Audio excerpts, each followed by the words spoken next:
LKPJ 2020, angka kemiskinan di Maluku Tengah turun.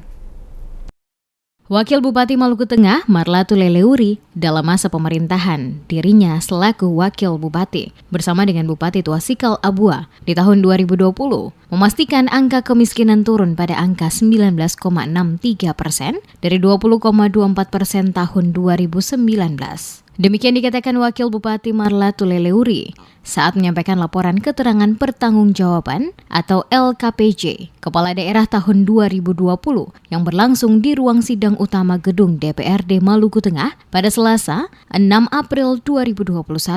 Dikatakan Leleuri, penurunan angka kemiskinan menjadi salah satu prioritas, di mana berbagai upaya dilakukan dalam pengentasan masyarakat dari kemiskinan di Kabupaten Maluku Tengah, dan hal itu dapat diwujudkan dengan adanya penurunan angka kemiskinan di Kabupaten Maluku Tengah dari data tahun 2018 sebesar 20,11%. Pada tahun 2019 turun menjadi 20,04%, dan di tahun 2020 kembali menurun pada angka 19,63%.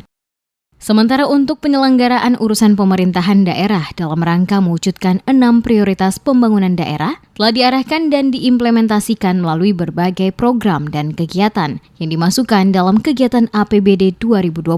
Lewat belanja daerah telah berhasil meningkatkan kinerja penyelenggaraan pemerintah dan pembangunan serta pelayanan publik di Kabupaten Maluku Tengah. Sementara pada sektor pendidikan dan kesehatan menunjukkan kinerja yang semakin baik, sebagaimana tercermin dari peningkatan Indeks Pembangunan Manusia atau IPM Maluku Tengah dari 70,60 pada tahun 2018 meningkat menjadi 71,25 pada tahun 2019 dan pada tahun 2020 masih tetap bertahan pada 71,25.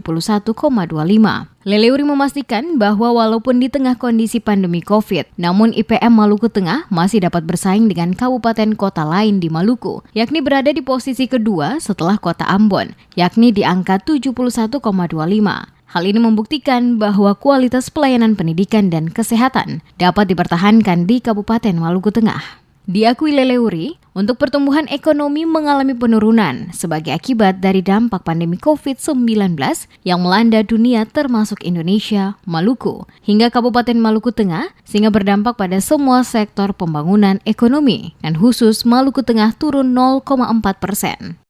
Kita patut mensyukuri bahwa di tengah kondisi pandemi COVID-19 yang melanda daerah, IPM Kabupaten Maluku Tengah berada di posisi tertinggi kedua di Provinsi Maluku setelah Kota Ambon. Kondisi ini menunjukkan bahwa Kabupaten Maluku Tengah dapat menjaga kualitas pelayanan pendidikan dan kesehatan. Masalah mendasar lainnya yang menjadi perhatian serius pemerintah Kabupaten Maluku Tengah adalah mengentaskan masyarakat dari kemiskinan. Tingkat kemiskinan di Kabupaten Maluku Tengah telah mengalami penurunan dari 20,11% pada tahun 2018 menjadi 20,04% pada tahun 2019 dan menurun kembali menjadi 19,83% pada tahun 2020. Lebih lanjut dikatakan Marlatu Leleuri, pemerintah Kabupaten Maluku Tengah memprioritaskan 6 poin penting. Masing-masing diantaranya adalah peningkatan kualitas sumber daya manusia dan keluarga sejahtera, meningkatkan pertumbuhan ekonomi yang berkualitas, pembangunan infrastruktur dan pengembangan kawasan, peningkatan tata kelola pemerintah daerah yang baik dan bersih, meningkatkan keamanan, ketertiban dan penguatan nilai-nilai seni budaya dalam kehidupan orang bersaudara dan pemberdayaan perempuan, pemuda, dan olahraga. Sidang paripurna DPRD Maluku Tengah LPJ 2020 dipimpin oleh Wakil Ketua DPRD Maluku Tengah Demianus Hatu, didampingi Wakil Ketua Herimen Karhaurisa, dihadiri oleh Wakil Bupati Maluku Tengah Marlatu Leleuri.